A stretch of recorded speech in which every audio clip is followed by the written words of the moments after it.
वो इन्फ्लुएंसरों को सम्मान देना, जो भी है आप जो बोल रहे हैं वो, तो सबको सम्मान देना। और हमारी मीडिया जो होती है हमारी चीज़ों को अच्छा भी बोल सकती है, बुरा भी बोल सकती है। तो ये तो कहीं ना कहीं समाज की आईना है आप सब, और ये हमारा सौभाग्य है कि हम आप सबके सामने कुछ बोल पाते हैं। ऐसे हमारी क्षमता तो कुछ नहीं है, बस हम एक कलाकार हैं, और कलाकार के नाते मैं अच्छा गा सकता हूँ, अच्छा बोल तो नहीं सकता। मैं अच्छा गाने की कोशिश भी करता, अच्छा गाता भी नहीं मैं। हमारे भोजपुरी में बहुत सारे सिंगर हैं जो मेरे कंपनी पे आजकल कुछ ज़्यादा ही काम कर रहे हैं। क्योंकि देखिए देखा जाए तो शुरुआत सारे का मतलब खेसारी से हुआ ना, और खेसारी की कंपनी पे आजकल नए नए लोग आ गए हैं ज़्यादा। ये मस्ती था यार, इसको प्लीज कंट्रोवर्सी मत कर देना आप लोग। ऐसा नहीं है, हम एक कलाकार हैं, और कलाकार के लिए कोई भाषा मायने नहीं रखता, कोई कंपनी मायने नहीं रखती, कोई जगह मायने नहीं रखती, कोई जिला मायने नहीं रखता, कोई देश मायने नहीं रखता। हम अच्छे गाने की कोशिश करते हैं, हम अच्छा कंटेंट आप सबके बीच में देने की कोशिश करते हैं, ताकि आपका हम भरपूर मनोरंजन करा सकें, आपको कभी ठेस ना पहुंचे हमारे बातों से, हमारे संगीत से, हमारे गाने से।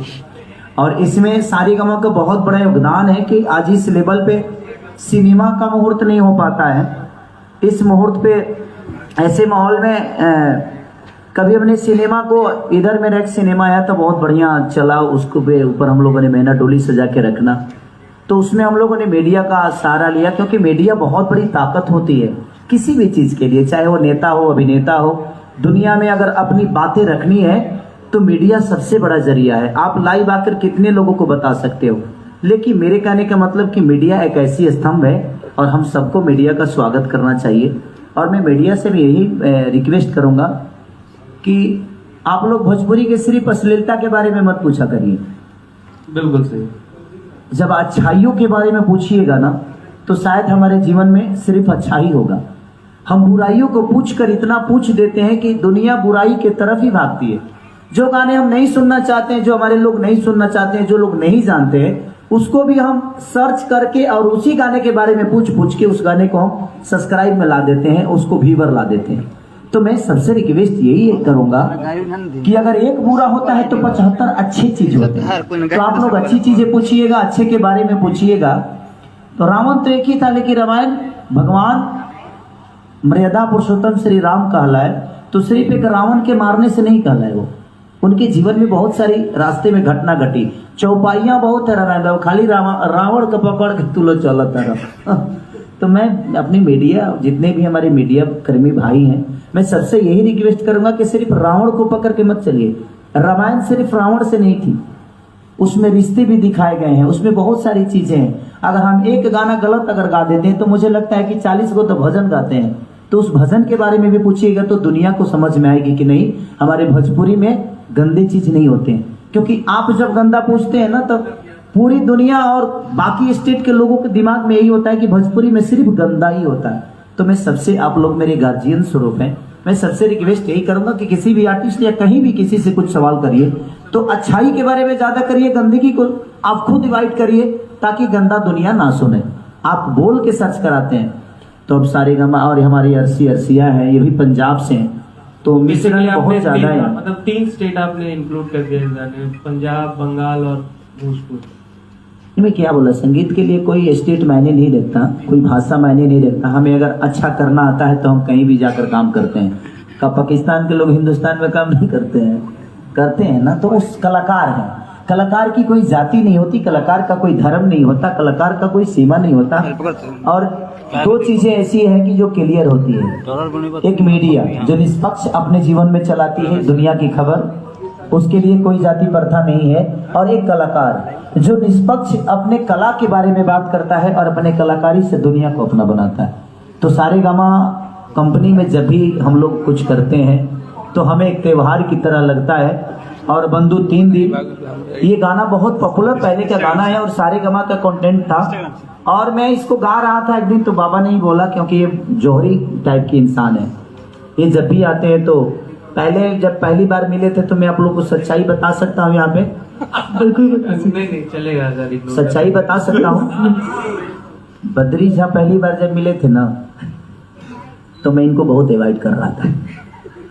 क्या सारे गाना लेके आ जाते हैं, कुछ भी मतलब का। लेकिन जब मैं इनके साथ काम किया तो इनके अंदर बहुत कुछ है करने की। जो नहीं नाचता है उसको भी ये नचा देते हैं स्टेज पे। वो अलग अलग टाइप के नचाते हैं, नचा नहीं पाते हैं ये नचा देते हैं, क्योंकि इनका एंगल खुद का सोचना होता है। जो नहीं नाचने वाला है उसको भी ये नाचते हुए दिखाते हैं। रीजन, खेसारी नहीं पहनने वाला है, इसको भी पहना देते हैं ये। तो आपका विजन जब क्लियर होता है ना, तो दुनिया का कोई भी कलाकार खूबसूरत दिखता है। हमारे भोजपुरी में बहुत सारे कलाकारों के साथ इन्होंने काम किया और इन्होंने सब पे वही काम किया जो खेसारी पे किया। ऐसा नहीं कि इन्होंने सौतेला व्यवहार किया कि उनके लिए कुछ और किया, इनके लिए कुछ और किया। जो जितना कर सकता है और जिसकी जितनी क्षमता है उस हिसाब से इन्होंने उसको प्रेजेंट किया। तो ये एक कंपनी की सबसे बड़ी खासियत होती है कि जो हर पूरे परिवार को एक समझता है, वो परिवार कभी टूटता नहीं। और आज इसीलिए सारेगामा कहीं ना कहीं आज दुनिया में अपना झंडा लहरा रहा है। भोजपुरी के क्षेत्र में सबसे आज ट्रेंडिंग में तो लगता है कि मुझे इनका कब्जा ही जैसे हो गया है, जैसे कि इन्होंने ट्रेंडिंग खरीद के ही रखा। एक होता है ना, ये तो प्यार है आपके दर्शकों का कि मतलब अभी 5 गाने ट्रेंड कर रहे हैं, जिसमें से 4 तो आपके टॉप में। टॉप म्यूजिक में तो 10 है मेरे। नहीं मतलब सिर्फ सारेगामा के 4 हैं। तो मुझे लगता है कि मैं, एक होता है कि कभी कभी हम लोग जानते भी नहीं थे ट्रेंडिंग का मतलब क्या होता है। बट एक गाना मेरा जी से आया था, उसने पहली एक छठ का गाना था जो मेरा पहली बार ट्रेंड किया था। तो मुझे भी लगा ये नया प्लेटफॉर्म है क्या। तो पहली बार जी से मेरा ट्रेंडिंग शुरू हुआ और उसके बाद सारे भोजपुरी गाने, आज मुझे लगता है कि 15 गाने हम सबके भोजपुरी के होते हैं। तो ये गर्व की बात है कि हमारा भोजपुरी समाज और हमारे चैनल का पहला जो ट्रेंडिंग सॉन्ग था वो भी इन्हीं का था, जय जय शिव शंकर। उस ट्रेंडिंग सॉन्ग से सिलसिला शुरू हुआ है। चिंता मत करिए, जो भी आपके कंपनी पे बड़ा होगा वो मेरा ही होगा। ऐसा नहीं है, जो बेहतर करेगा सबका।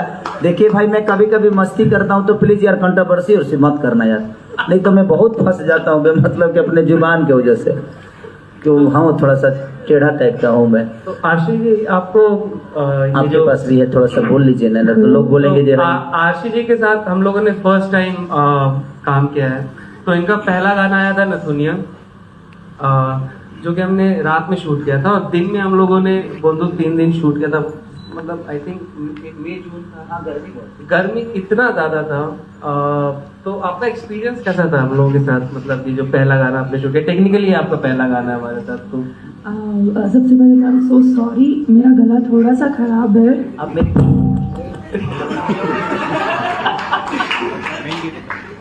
इतना ज्यादा बात करता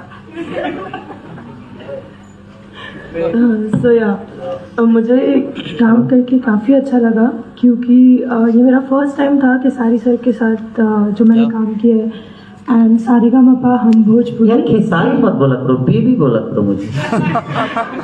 क्यों, मेरे जीवन में कोई बेबी बोलने वाला नहीं है अभी। मुझे लगा बाबू बोलना था। ये देख सकते हैं आपके सो मुझे बहुत अच्छा लगा काम करके। एंड एक और स्टोरी है, बद्री सर की एक और स्टोरी है, मैं बताना चाहूँगी। पहली बार मैं किसी सेट पे रोई हूँ, वो बद्री सर की वजह से। इन्होंने मुझे डांट दिया था, लास्ट का शॉट था, इन्होंने मुझे डांट दिया और मैं बोला हाँ मुझे डांट दिया, ओह माय गॉड। और मैं रो रही थी और फिर किसारी सर आए, उन्होंने मुझे गले से लगाया, मुझे चुप कराया, बेटा तुम हार्ड वर्क कर रही हो, तुम्हारा हार्ड वर्क एक दिन रिजल्ट लाएगा। सर आपको याद है? हाँ, मुझे मेरे जीवन में हर चीज मुझे याद रहता है, लोग भूल जाते हैं। तो इसलिए मैं हमेशा कोशिश यही करता हूँ। देखिए, खेसारी लाल के स्टेडम क्या है नहीं है ये मैंने नहीं रखता। सामने वाला कलाकार को अगर मैं अपने स्टेडम के साथ काम करूंगा तो शायद काम मेरा ही खराब होता है।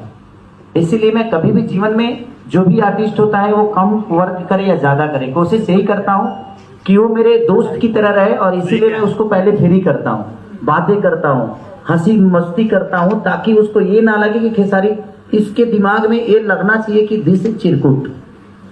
ऐसा बिल्कुल भी नहीं था, चिरकुट तो कहीं चिरकुट नहीं, मतलब कि एकदम यार इसका कोई लेबल ही नहीं है। मैं अपने लेबल को उस इंसान के नजर में पहले गिराता हूँ कि मेरा कोई लेबल नहीं है भाई, तू बिल्कुल निश्चिंत से काम कर।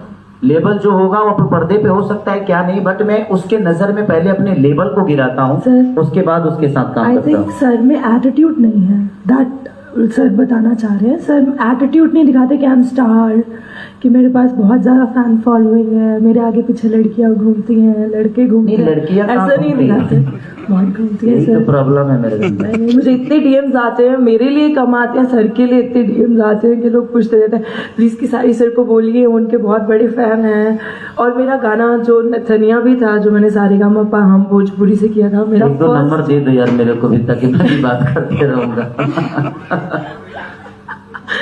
बट ये हमारा अनुभव सारेगामा के साथ हमेशा अच्छा रहा है। और मुझे नहीं, मैं क्या बोला कि जितने भी हमारे भोजपुरी के स्टार हैं, कलाकार हैं, सबका अनुभव सारेगामा के साथ हमेशा अच्छा रहा है, क्योंकि ये अपने कलाकार को कलाकार की तरह नहीं, बेटी की तरह संवारते हैं। जैसे हमारे विक्रम सर, जो कि मैं जब भी उनसे बात करता हूं तो मुझे नहीं लगता है कि मैं एमडी से बात कर रहा हूं, उनसे लगता है कि बड़े भाई और छोटे भाई वाला एक रिलेशनशिप है मेरा उनके अंदर। और मैं जितने लोगों के साथ काम करता हूं, मैं एक परिवार समझ के ही काम करता हूं। रीजन कि मैं अगर स्टारडम के हिसाब से काम करूंगा तो शायद ना वो मुझे अच्छे से जज कर पाएंगे और ना ही मैं उनको कर पाऊंगा। तो हर इंसान को, मैं जितने भी हमारे कलाकार, जो मेरे भाई हैं, बहनें हैं, जो मेरे दोस्त हैं, सबसे मैं यही बोलूंगा कि जिंदगी में एटीट्यूड को अपने पर्दे पे रखना, लेकिन अपने एटीट्यूड को, अच्छे नेचर को दुनिया के सामने रखना, एटीट्यूड के साथ काम करना, बट जिंदगी को एटीट्यूड के साथ मत जीना। रीजन की एटीट्यूड आपके काम में होगी ना तो दुनिया आपको पसंद करेगी, लेकिन एटीट्यूड अगर आपके नेचर में होगा तो शायद आपके अपने परिवार भी आपको छोड़ देगा। इसीलिए जिंदगी में हमेशा एटीट्यूड अपने काम में रखिए। तो बोलिए ना। नहीं, मैं वही कह रहा हम बोलते रहते हैं क्योंकि हमारे मुंह पे मीटर नहीं लगा है, बिजली का बिल नहीं लगता है। बोलिए आप। नहीं, तो आपका जो एटीट्यूड है तो वो उससे तो सीखने के लिए भी है यंगस्टर्स के पास कि सबसे पहला तो मेहनत जो है वो ज़्यादा जरूरी है जिंदगी में 3 बजे सुबह भी आता हूँ तो कम से